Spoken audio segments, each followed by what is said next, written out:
Welcome back to a new episode of SRT. We did come up with a name, didn't we? SRT. SOT, I do like it. Social Roundtable. Social Roundtable. I'm Carlos Berger. And I'm Romer Garcia. We're going to yap about social media for the next couple of minutes. Sounds like it's going to be a good time. It'll be fun, as always. Also, every now and then, when we talk about stuff that goes nowhere, it's from now on, it's going to be called the Nothing Burger. Well, you know what? Nothing goes nowhere. It's just like it's like string theory. Everything's all this. This gets tangled up. I don't know. I watched Big Bang Theory. That's why I had string theory on my mind. String theory, almost like the movie Everyone and Everything All at Once, something like that. Yep, 100%. Cool. So, since everything's connected, what is your hot take? On hot take on what? Things social media related or government. What's my social media hot take? My social media hot take is not everyone needs to be on social media, and I don't know if that's exactly the hottest of takes, but I think we're in a situation now where if too many people are yapping, then what are you listening to? Right. So I do think social media has been a wild west, especially for government, for such a long time, that I do think it's probably time to go ahead and get some marshals out there and wrangle up some of those yappers and say, hey, yeah, you've had your time. Go ahead and let the big boys at the table talk, and you give your information to us. So I think that's my hot take. Is I think we're past the point where everyone needs to have social media, and now I think it should be a little more controlled. If you had the power to take social media from somebody, regardless of who or what entity it is, who would I take social media from? That's crazy. Where I work at, I don't want that to be looked at like, oh, they're coming for our stuff. So according to me, and only according to me, what's the official? I think the official views are mine and mine alone, and not that of the Army or anybody else, with the exception of certain companies. I think company level in the Army and below don't need to have them. I think any organization outside of a garrison on a base needs to have. I think only the garrison should be the voice of the garrison. I think the highest level of command on the base, or maybe like a couple of the highest levels of command, because I mean some bases have multiple senior level people. Only they need to be the voices. Like if you talk about I just throw Fort Bragg as an example. There should only be about 3 or 4 people talking on Fort Bragg. Force Comm, Army Reserve, Special Ops, the garrison, maybe the 82nd Airborne Division, and that's it. Everyone else shouldn't talk. That's just me. The argument, let's say I'm one of those lower echelon units. Yeah. How do I communicate with the audience if I don't have social media? Well, then my first question is, and probably the hardest question anyone can answer on social media right now, is who's your audience? Ooh. Like, okay, so you're a company level, organization. Who is your audience on social? Yeah. So let's say you come back. So I'm gonna do like my own voice and like rotate my camera, like go like this, right? So I'm speaking as me, and then I turn like this, I'm speaking as the other person, right? Cool. So like, who is your audience? Okay, my audience is the soldiers and their families. Okay. So what conversations are you having with soldiers and their families that you can't do through the traditional ways of either through an FRG, through a town hall, or through just regular word of mouth and leadership? Well, not everyone goes to those things. Not everyone attends those things. Those people, maybe I'm trying to reach those people on social media. Okay, but can you guarantee you're reaching those people? If your company is, let's say at the best, I'm going to say 300 people in a company, it's probably more or less, and your social media presence is 1,000 people, and let's say for argument's sake that with families you're pushing 450, 500 people. Those other 500 people are those people on your base? Are those people in your company? Who's now listening to you? Well, we got to push our audience up, because the only way we're going to reach those people is to grow our audience. Okay, So you grow your audience, and at this point, now you're talking to adversaries. You're talking to leadership. Maybe you got a congressional, local level At what point does it grow beyond the level of control? You've now missed the point. You've lost the plot of what you was originally established. You overshoot or something like that. Yeah. And that's assuming you grow an audience. Let's say your audience is only like 50 people. Are you actually reaching those people? And is that audience, can you confirm that every person in your company is watching that? Well, no. Okay, then. So then go back to, so then what's the point? Why are you there? You see what I'm saying? This is just my argument. And I'm sure someone else will come up and say, okay, I've got different opinions that, or different counter to, why I'm there. But if you can't answer that, and if you can't have a real conversation about that, then who is it that you're intending on talking to? And if you're intending on, if the person you intend on talking to evolves, then your content must evolve. Like if you find out, oh, the main people we're talking to, we wanted to start talking to service members and their families, but now I'm talking to veterans, or now I'm talking to local delegates, or congressional leadership, or whatever. Now your conversation, what you're saying, has to evolve, because if you're still posting road closures and updates on different things that these other people are seeing, you're wasting your time and theirs and your audience's time. And so your interaction is going to be low, your engagement is going to be low, and you're just doing it for the sake of doing it. You have to have a real long, hard conversation about what you're communicating, why you're communicating, and who you're communicating to. That's just my take. And that goes from the lowest level all the way really up to us. Right. Any federal entity, it starts with that first question: who are you talking to, and why are you talking to them? Why would they care? Why should they care? Why should they care? I have the same mentality whenever I make any post for any platform that I've ran. I have this old adage, and you've heard me say it around the office many times. Yeah. Is the farmer in Idaho caring about what I'm posting? And I say that because I try to pick the most obscure place where I know there's no soldiers at, or service members, and this is just a person who pays their taxes, works, works their civilian 9 to 5. They want to know that the Defense Department or the services are taking care of them from a national defense perspective, and maybe they look just to see that. Or maybe they got kids who might be interested in joining, and they want to see that stuff is working for them. And we have to communicate. That's one of many people. I would say, for me, the American public is probably the first audience. I've said it in the last time we talked. Service members don't watch us, because they're tired of it. I mean, they live that every day. You mention it all the times. Yeah.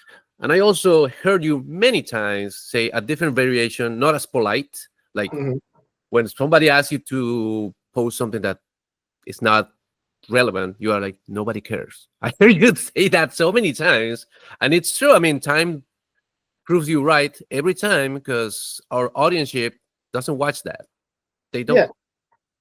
Yeah. And I get you, and I both know about we got to do the bill payers. We got to pay the bills. Some office in the 5-side building says, hey, we need you to push this. You will push this. Our leadership say, hey, you will push this. You will push this. I don't have no say. I don't have no decision-making authority. When you say push it, I put on, in my mind, I put on my uniform, check Roger, boss, and I move out. But I move out with the understanding, knowing that the moment I do it, this is not, going to be, I won't say not, because there's been times I've been proven wrong. I will say I'm skeptical that it will actually reach the audience that they're intending on it to reach, especially if A, they don't know what message they want to say, and B, if the content isn't good, if the content isn't engaging. So that's part of it, right? So it's a 3-pronged approach. It's one, it's us on the platform with the message, making sure we can get them entertained. Number 2, it's the producers like yourself who make engaging content that the audience wants to see. And then 3 is the strategists and planners who are right, who have a strong message that's general enough so that more people will see it. The more specific you get, the harder it is to push that content out. That is true. Now, you just said that there has been a few times where you've been proven wrong. Can you give us one example? I know what you're going to choose, but I'm going to choose. I'm going to choose the Army live stream. I knew it. Okay, go ahead. But I will go to my hilt and say I was half of it. So what I will say with that is, live streams are really tough to kind of determine if people are going to be interested in them. And historically, looking at all of the live streams we had done before the big Army live stream for the Army birthday, they just didn't perform well. And my boss, he was very clear. He's like, well, that's because the content we wanted to post was boring. And it was. And he was right in that aspect. I lean too much into analytics and not much into filling the environment. And in that case, the environment was, this is the Army's 250th birthday. People are going to be interested in it. So in that regard, I was wrong. Where I will say I was right is that they weren't interested in it because it was the Army's birthday. They were interested in it because they were waiting for the parade, and they thought that the birthday parade was being broadcast on our platform, and there were some key influencers out there that they wanted to see. Yes. So they waited for that, and the metrics showed that with the spikes we got, that once those influencers came on screen, how many more people attended and how much more comments were about them. So that tells me specifically, if we had a decent amount of concurrent viewers, I'm not going to say that it wasn't something that people wanted to see, but when those people came onto the screen, it doubled. Right. So it's like, okay, and the moment they left, it dropped. So then my question is, yes, big event, still did a live stream. I'm gonna hold my L, and I still hold my L. Right, I was wrong on that. But was it worth it in the fact of what was the message we were trying to see? If they were only here to see influencers, they weren't there to talk about the Army. So I stand on my soapbox, and I'll down that hill where it's like, okay, yeah, I was wrong, but at the back door, I was sort of right. Now that was a success, and we both know that people want more of that kind of content, live streams and all that. Sure. If you were tasked to recreate that kind of success, what would be your take? My first take would be, don't put that voodoo on me, Ricky Bobby. I do agree. Again, live streams need to be interesting, right? If we're going to do a live stream, we need that. It needs to be designed to keep people's attention. Yeah. I think of it, again, going back to what I understand about like YouTube's TV audience. So many more people are watching us on TV, which is a facet we have yet to even dive into. No. So I think about that live stream and people watching it on TV. And that's my thought process. And again, I go back to my favorite programming. I go back to wrestling. I go back to WWE. Yeah. WWE will have a show, a 3-hour pay-per-view, right? And before they have their 3-hour pay-per-view, they'll have like a 1 hour, or depending on the show, if it's WrestleMania, it'll be longer than that. They have a pre-show, and they have people on there talking about the events, kind of like, hey, welcome to Summer. I use SummerSlam. Welcome to SummerSlam. We're out here at MetLife Stadium, and they have the crowds or whatever, and they'll be talking about all the stuff you're going to see, and then they'll cut to little snippets of how the stories have developed up until this point, and then they'll go to somebody who's on the scenes, who's inside the stadium, talking to people, and this, that, and the other. But it's all designed to keep you engaged, and it's different things at different moments to keep you engaged. That's how a live stream, I think, should be. Like, maybe if we're going to do a live stream about an event, right? Hey, I'll just use Best Squad, because that's enough. Hey, we're out here Best Squad at Fort wherever, right? We got these teams. We prepared this little snippet or whatever, and we're going to introduce you to showcase all the hard work these soldiers have done to get up to this main competition, and they'll cut to a vignette of like maybe a montage of all the events and all the units that the soldiers have done, to try to get to this point. And then from there, okay, yeah, now we're going to go down to our people on the field who's going to talk to some of the competitors. Like a pre-show, and they're talking about it, and it'll get you involved. It'll build suspense. It'll build investment in the event. And then, if you're going to have the actual live stream, then maybe the live stream say, okay, we got these guys who are going to be going down the same event, so you can get an immersive view of what these people are dealing with. That's how I would do it if I had the power and the resources and the capability to do it. Establishing, like, for somebody who doesn't, again, the farmer in Idaho, what is it? Why should I care? And why should I invest my most important resource on this planet, which is time? Yeah, we can never get back. Why should I invest this time into watching this event? I'm pretty sure people that are listening to us, they won't know what Best Squad is. I didn't know until I started working with you guys. Can you explain what it is? It's basically, I almost look at it as like almost like a bracket tournament of champions. In my mind, it's like a tournament of champions. Like, who is the best soldier in the Army? Who's the best NCO when it comes to, from the perspective of physically fit, trained, proficient in their warrior tasks, battle drills, knowledgeable.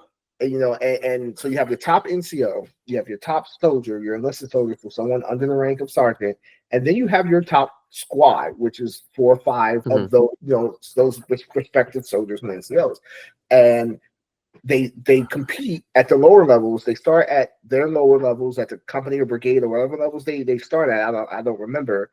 Then they go all the way up to what is called the major command level, your force command, your special operations command, reserves, National Guard, etc. And then those 13 or 14 teams, if I can't remember, will compete head to head for the sole title of the U.S. Army's top top gang, the squad, soldier, and NCO. It's really motivating. It's also inspiring for the public to know, hey, the Army is training to be the best of the best. Inside the Army, the soldiers want to be the best of the best. It is a competitive nature in the Army. Just like you think of the NFL, the NFL has their MVP. They have their, defensive player of the year, offensive player of the year, rookie of the year. They compete for that. In essence, it's the same thing for the Army. We're competing for the same MVP honors, if you will, within the Army, and these people are vying for it. And just how people care about, whether or not Patrick Mahomes or Lamar Jackson or Josh Allen is going to be the MVP of the NFL, there are people who care about who's going to be the top soldier of the Army. So I get it, NFL, U.S. Army, right? They're comparable, but I'm just giving a mindset so you can see why people will be invested in something. They would be invested if they knew about it, because to me it's cool.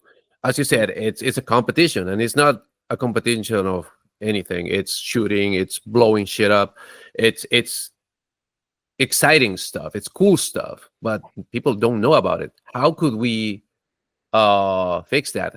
How can we make this event more how can we make people aware of this event? That is the $1 million question. I would say you and I in our office, that's not on us. The responsibility of that is not on our small team who work on the platforms. I honestly don't have an answer to that question. That is a tough question. I mean, more awareness, more outreach, more understanding. Maybe getting local congressional leaders to attend. Hey, maybe to show, maybe more media, maybe more social media. I don't know. I don't have an answer to that, to how to get more people to watch it, to understand it. But I would say it would start on our end, whoever's planning it and putting it together, to make it more interesting to the farmer in Idaho. It goes back to the farmer in Idaho every time. Yeah. In my mind, it does. He's our audience. I mean, so soldiers, they kind of care, but then they kind of don't. I can't, as a former sergeant first class, I can sit Mhm. here and say, because the best squad has existed for years, for decades now. It was just Mhm. called something else before that. I think it was like best warrior competition or Best something. warrior. Yep. And I'm like, oh, Army's doing best warrior. Cool. Cool. Next slide. And so, I mean, it didn't affect me because I was involved with what I was involved with. I'm trying to take care of my Joes. None of my Joes are in best squad, Right. but when I had our best of competition, that what I was invested in now, making sure my soldiers were competing for, key fair wears and stuff like that. Does somebody in the infantry care about that? Mhm. No, they don't. So again, and there's so many different best of competitions per MOS. The best squad is the overall arching best Army competition, but each individual service branch has their own best of competition. Yep. So, maybe you're looking for the best top cook, best drill sergeant, best sapper, best, Right. tank, whatever. Those matter to those respective individuals, but then as a whole, the rest of the audience who's not those things, it's like, okay, cool. Next. Cool. So, I don't know. What is Keith Aylward for people who don't know? Keith, where I guess you could say it's the best of competition for public affairs. It's Mhm. it's who and it sounds almost kind of lame when you say it out loud, but who shot the best imagery, who had the best video, who had the best stories. Yeah, and no, those things aren't lame, but when you compare them to something like the Sullivan Cup, it's like who what tank team put rounds on target the Yeah. best. Sure, I get it doesn't have as much prestige as something like that, but it's still very important to the field who Right. uses it, because that's our measuring stick. I say our because I'm a former public affairs, so that's our Mhm. measuring stick to determine which one of us is the most, are some of the best. I don't say the best, the most talented, because if everyone knows the best don't always say they're the best, they just keep it pushing. Yeah. But but it does help highlight, who our top shooters are, who our top, Mhm. soldiers are. And it's the same with like, the Paul, I think it's Paul Connolly for the best cook. I may have mixed that up, and then my cooks don't come from me in the comments. I don't remember that. But whoever's the best chef or the best medic, Right. If we're correct. wrong, just add the comments in the comments. Correct us. Everybody's got something that they enjoy. Let me ask you a question, because you've been asking me a question, Oh right? man. Okay. Okay, Sure. so I'm into one. So from our end, like you'll get this content, right? You'll get a Mhm. request to say, "Hey, I need to put out some content."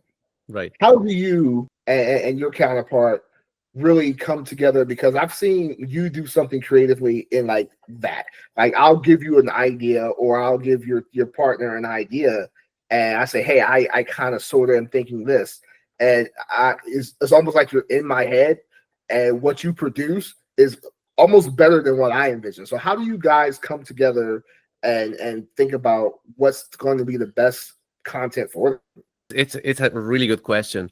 It doesn't happen instantly. If you look back, our ideas are collaboration. Before you decide to do anything, you're bouncing ideas off your teammates, us as content creators, and we talk about it. So it starts simmering. By the time you already know what to ask, I've been thinking about it with you for a long time. And since I have the experience of producing stuff, and since I know what I like to see, I like cool stuff. So I want to make my stuff cool too. So you mentioned like cool stuff, because that's the thing. How do we make, especially now? Because I mean, you can like I say again, taking the political things Aside. aside, how do you make the government organizations cool? Because I see some people out there doing stuff, and that's not cool. It's more cringe than it is cool. Yeah. But but how do you make a government organization feel cool? Because I mean, let's be honest, the coolest kid on the block is probably NASA, right? That's all. Yes. I think we all can agree. By NASA's the nat coolest by nature. I mean, you're going to by space. Can't get by cooler than that. right, 100%. And I would say probably after NASA, and maybe I'm being facetious, maybe I'm being a little biased, but it's probably Defense Department. It's probably us because Navy, Air Force, Marines, Army. That's cool. So I would say probably us. Then maybe probably law enforcement after that. But then if you're not those things, like how do you make your service cool with content? I don't think would be able to tell you because I'm fortunate that I work with you guys, the Army. If you ask anyone in the world to think about a soldier, who do they think of? A U.S. Army soldier, GI Joe. What's a GI Joe? It's a U.S. Army soldier, right? It's the cool stuff. Everyone knows that. You go there, you shoot, blow stuff up. It's cool stuff. The best vehicles, tanks, armored, anything is the U.S. Army. So it's in my mind, it's really hard to mess that up by nature. Yeah, a lot of people do. Oh yeah, I've seen it firsthand, and it blows my mind. How can you make this thing that is so cool into a boring product or a boring video? It blows my mind. I won't give any examples, but many of the tech that we were supposed to show, by the time it gets to us, so lame that it's not even worth showing. But if you think about it, and if you know what this tech is about, it's sci-fi stuff. Going back to the government, that is really hard. I mean, what Congress? What do? Do they do any cool stuff? Voting is not cool. I mean, I would argue, like if I were social, so we're gonna play a little game like this. Yeah. So if you weren't in your job, we're gonna pick a random government thing, you and I, right, and then we're gonna see how we would make it cool. All right. So now we're gonna teleport ourselves out, and let's put ourselves in Homeland Security. I actually think Homeland Security, they're actually pretty cool. Yeah. Okay. I think what TSA does pretty cool. I think TSA, that team and the stuff they do on social is pretty cool. They have a good knack of making themselves feel cool. So let's teleport out of there. I think they got a handle on it. So we're gonna pop it. Let's see. Let's go with Department of Education. Okay, we're in Department of Education now. How do we make education cool on social? On social, I'm a big nerd. I know you know this. Learning is cool. I think so. Trivia is cool. The stuff that you should know but you don't is cool. So that's how we make it cool. We just show stuff that people are supposed to know, but they don't. So did you know? Blah blah blah blah blah, and we give a weird or like very very obscure example of something that is common. That's a fantastic thought. I turn the Department of Education into basically a general learning channel. But they've been doing this, and again, I don't want to get political, but PBS has been doing this for decades. Sure, but I would say PBS not on social. Yeah, not on social. And then again, also the Department of I'm the Department of Education. Hey, did you know this? Did you know, maybe you wanted America 250s coming up over the next couple of months. We're going to teach you about America and how it formed. Why not? Right? I mean, I think that's a good idea. Okay, so now you and I, congratulations, we just fixed the Department of Education social media. not that they're doing anything bad. That's just recognition. All right, so let's go into somewhere I think that actually could be more cooler than it is. I like the alphabet soup. So say, okay, now let's jump into FBI, ATF. Ooh, FBI. I think they could be way cooler than it's the FBI, right? But let me ask you this. Going to your first point, do they need to be? Well, it depends on what they're trying to do. I mean, again, who are they trying to speak to? We talk about the audience. Right? If maybe they're trying to if they're trying to recruit potential agents, maybe. If they're trying to, I don't know if they want to incite fear. So I don't know if we're going to talk to criminals on our social media program, because I promise you the criminals ain't checking the FBI. So I don't think that they're trying to be. They're not like us in that regard. They're not like us. They're not like us in the regard that adversaries see their stuff. At least I think. Yeah. So You know, intimidation is out of the question. I don't think. Mhm. Again, I'm speaking from an outsider. I do not Right. know. So. But I would hope that they're trying to, again, almost in the same vein as us, Mhm. trying to showcase to the American public that America is safe? Question Right. mark.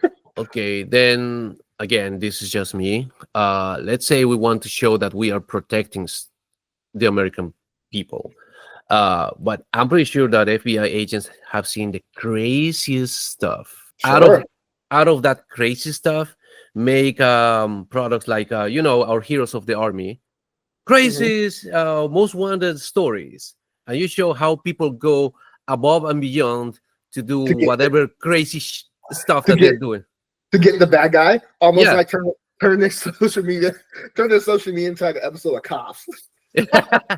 Almost like that, cops mixed with Clue and Carmen San Diego. It's a weird mix, but it's what I have in mind. That's what I would do. I mean, I watch it. I guess that's at the point. Somebody would be interested, right? I mean, Yeah, I think so.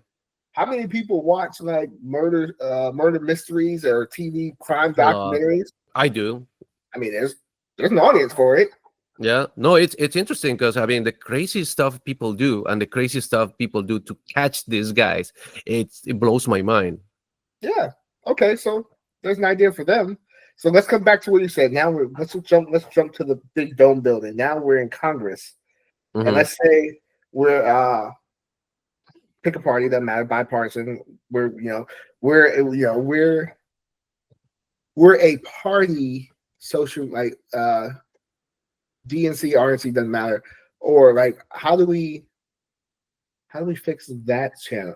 Because that's tougher. Because there's no way, you cannot do that and not appear political, in my opinion. No, that's the thing. It's if you are part of Congress or if you are in the executive power branch, Yeah, uh, whatever you do it is political by nature. yeah, But you want to show, in my mind, because I mean, uh, the people who support me, they already support me. They yeah, know what I'm about. But what I want to do is get support from the other side. So yes. if I was a member of the Congress Mhm. and I wanted to pass a bill, I would tell the other side, hey, this bill benefits you doing this, and that. Or this benefit benefits your constituents. Yeah, Yeah, because this is not for my party, it's for the people. This is yeah. how it benefits you.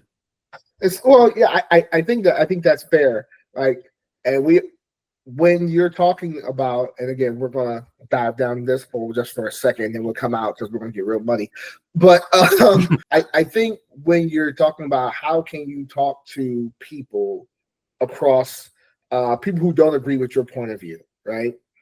Um, I think it starts with a baseline understanding that we all are people. First Yes. off, I think that gets forgotten a lot. We're all people, and we all want basically the same things, right? We want to feel safe. We want to feel secure. We want to know our money Yeah. uh, is being put to good use by the government, and we also want to know that we can earn money and save money and keep money so that we can leave something better for our children than what we Yep. got. And that's all I'm gonna say about that. I'm gonna jump out of that hole. Yeah. Anyways, Was that a since nothing burger? oh, That may have damn, been the first nothing burger on the show.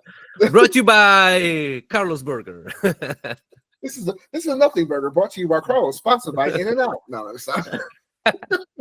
Pay us, please. So you're bringing two topics that I wanted to talk about. One is how to be apolitical, like not political in this polarized environment. How can a government entity avoid being political or avoid being biased? Number one, stick to the message. What is it? Yes. Know what you're trying to say and stick to it. Number two, understanding that there are people on the opposite side of your opinion that's just not going to agree with you. But like you said, you mentioned kind of like winning hearts and minds, right? I Yeah. know people on one side is going to support, hey, I'm doing this, I support that. hey, I'm doing, I've lived through where literally what the Army was talking about, People First Task Force, climate change strategy, and now we're talking about Southern Border, Yeah. DC National Guard. When you're talking a topic that the other side wants to hear, that side's going to support you. The other side's going to be against you. That's just the way of the world today. So as long as you understand that the message that you're trying to say is a good message, right? Understand you're just going to have to eat that. So that's my term. You're just going to have to eat that in terms of like people are not always going to agree with what you have to say, but make sure you understand that your message is on point, that your content is engaging, because again, the whole purpose of social media is to be social, right? To make sure that people and I think the other thing too, and this is another thing that we being the Army, not we being our office, does terribly at. Say it in a manner that people who are not you can understand. If I hear the word interoperability or see that term on one more social media page, I'm gonna take my computer and throw it like a frisbee. How what does it mean? Teamwork. How hard is it to just say teamwork? Apparently too hard. Yeah. So say it in a manner so that people who are not in the service can understand. It's funny, we look at like Gen Z and Gen Alpha and all these the terms that they use, and they have their own way of speaking. I admit I don't understand it fully. I low-key don't. What can I do? Right. I'm still trying to understand what the hell skibbity means, but I also understand that in the 90s we had our own way of speaking. Oh yeah. Right? Like something was radical or tubular or gnarly or whatever, right? People understood what that means. So you say that stuff to some kids today, they're going to look at you and probably put you in a home. So but when you communicate, getting back on topic, when you're communicating, making sure it's a message, a clear, concise message that the audience to your audience. Yeah. Right. I think that's important. So don't be like interoperability skibbity. What?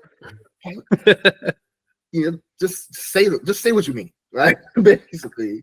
Say what you mean and mean what you say. Yep. Yeah.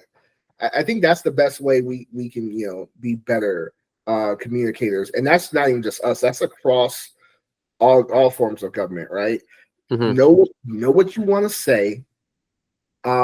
Be concise and be engaging, because again, I think that's another thing people forget about is it's designed to be fun. Social media is supposed to be fun. Social media is not supposed to be boring. Yes. Preach. If you want it to be boring, go get a newspaper. Like put it in the paper. That's not what social media is supposed to be for. Yeah. And I think we've lost the plot on that one for real.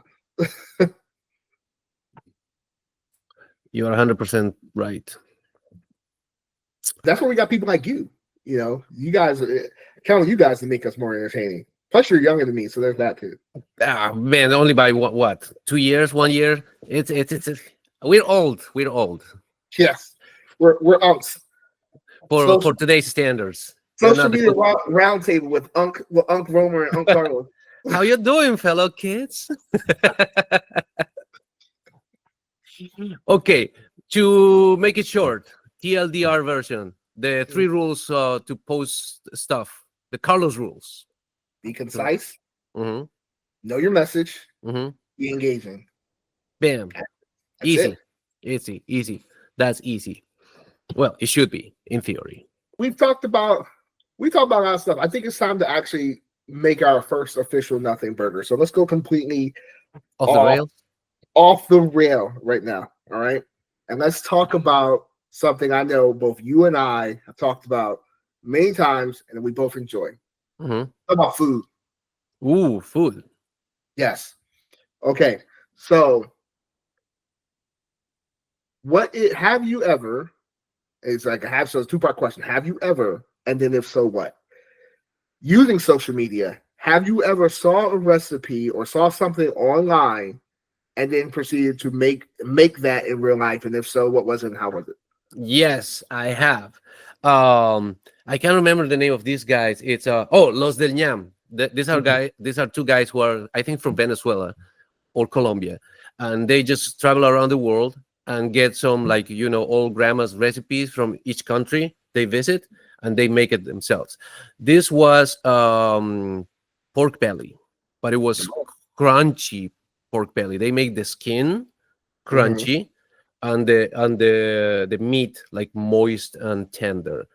It was so good. It looked so good, and it sounded so good, because it's sometimes the food is not just about the taste; it's about the texture as well. Because I know you're a big texture guy.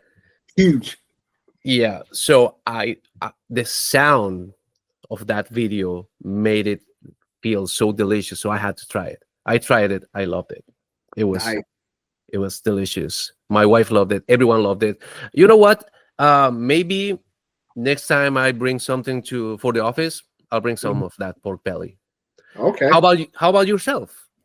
Yes, actually, back to back this weekend. I guess you asked me what did I do Oh, this week? Probably about that. So, my wife. Remember I talked about the chicken pot pie soup at yeah, Potbelly. yeah. So we saw a recipe for chicken pot pie soup she saw it on TikTok, and she made that yesterday. Chicken Mm. pot pie soup, and it was absolutely delicious. And today she's making another recipe that she saw on Mhm. TikTok. They're going to be Nashville hot sliders. What? Yeah, so she found this recipe. We take like chicken thigh, Uh you huh. know, marinate them up, not deep fry them. You bake them. Then you put hot honey on it, pickle, a little bit of ranch dressing, and so on and so on. So she's making those for us tonight. So I'll let you know how those are. I do still have some soup, so I probably will bring some soup in on Tuesday Nice. and let you try that. But yes, chicken pot pie soup and Nashville hot sliders. So, but Delicious. But that is cheating though, because your wife made it, not you. Is there anything that you actually made? Do you cook? I do cook, but brother, I'm gonna be honest, I haven't cooked in a very long time. Um, I actually prefer the barbecue. I like the I Okay. like I like the barbecue, but my grill broke. So and I've Mm, been too much of a lazy one to actually go out and get a new grill. right. But I'm probably waiting until now. I guess now I'm hoping they're on clearance, they're on sale since the They fall. should be. They should be. I'm gonna go ahead and get a new grill, and I'm an all season griller. I'll grill. Mm, I don't care about it having to be summer. But I need to get a new grill and cook. I do I like making my own things from scratch. Me and my wife was actually just talking about this today. I'm mhm. not a follow the recipe kind of cook. I prefer to you get the feel of it, like mom and grandma used to do, like, oh, just a little bit of salt, a little bit of Yeah, sugar. yeah, yeah, yeah. I'm the That same way. that's the way I prefer to cook. And I also like to experiment. Like one of my favorite things is I'll see like stuff that's in the refrigerator, leftovers, or like potentially like if I don't use Hmm. this today, it's going to be bad by the end of the week type stuff. Hmm. And I'm like, yeah, I got this. Let me make something. Nice. Let me see if I can make something out of this. I love to experiment with food in that regard. I like to grill and I like to just kind of like do my own thing. But that stuff takes time, which is probably why I don't do it. Oh yeah. No, I feel you. I feel So, you. but I told my wife I will get back in the grilling because she enjoys my food. She thinks I'm a better cook than she is. That's absolutely false. Look at me. That is false. Uh, she's a way better cook than I am, and I thoroughly enjoy her cooking more. So Nice, nice. Cool. Yeah, we got some stuff to share next time we have a cookout or a potluck or anything like that. Um, Now to finalize this episode of SRT, yeah, sure. random question of the day. Okay. Has Have you ever seen anything like any random stuff on social media completely unrelated to what you do, but then you decided to use that for work? Use it for work. Uh-huh. I see stuff all the time that I wish I could use for work. Okay. So the thing I watch all the time, like I watch a ton of I don't want to call it nonsense because these creators are phenomenal. Brain rot, maybe? I don't know, call it brain rot. I'm an anime, like I said, I watch a lot of Oh, anime. So I watch a lot of creators that do a lot of anime stuff. And one of the things that they do a lot that I enjoy is either talk about a show in their own style or do tier lists. And I'll say this, like there's two creators that I watch among many, but the last two I just recently watched. There's a guy, great young black creator by the name of Zephyr, and another one by the name of TSO Sage. I watch their content because they're fascinating, and like I wish that when I was younger I could do what they like. I wish the internet existed when I was their age. That way I could do. Yeah, you know, yeah. They wouldn't have a job now because I would have loved to do that. But they do like tier lists, like where they say, okay, hey, here's all. I'll just use an example. Here's all the forms of Goku. Like, what are the best forms that he had? They'll put like A tier, S tier, this, that, and the other. I would love to do all the army vehicles here. We should. That would be phenomenal content to me. I think if we had a bunch of experts putting tiers, hey, how do we rank all these army vehicles? That would be pretty cool. I that's the type of stuff I wish we can do. I just don't know if we ever get the buy-in from our leadership because I don't think they will understand the message. I think they would think we're trying to say certain things are better than others, which would piss people off. Not really, yeah. But we're not doing that. I don't know. I don't know how to make that work on the scale at which we do things, but that's something I would. See, you got me thinking. Next time we on our next episode, we will probably have an idea related to that. Maybe. That's one of the things I will also shout out TSO Sage and Zephyr if they ever see it. This is but but yeah, that's the stuff I would love to do. That's cool. The one thing that I would wish we could do, and we already been turned down, the AI songs. That would have been phenomenal. It's just funny, but hey. Maybe next episode let's talk about AI. Yes. Because, we were turned down from that, and I still kind of sort of, again, that's another one of those things where I think the wrong decision was sort of made there. Let's talk about AI next time. To the people who are going to listen or are listening in the future, we need a sign off. We need some type of SRTV sign off. We'll have a next episode next. By next episode, we're gonna have a sign off and a sign in. 100%. Yes, we need that. And it has to be legit. It has to be militaristic and government. No, it has to be cool. Anyways, has to be cool. We just talked about that, and not Department of Education cool. Has to be NASA cool. Yes, awesome.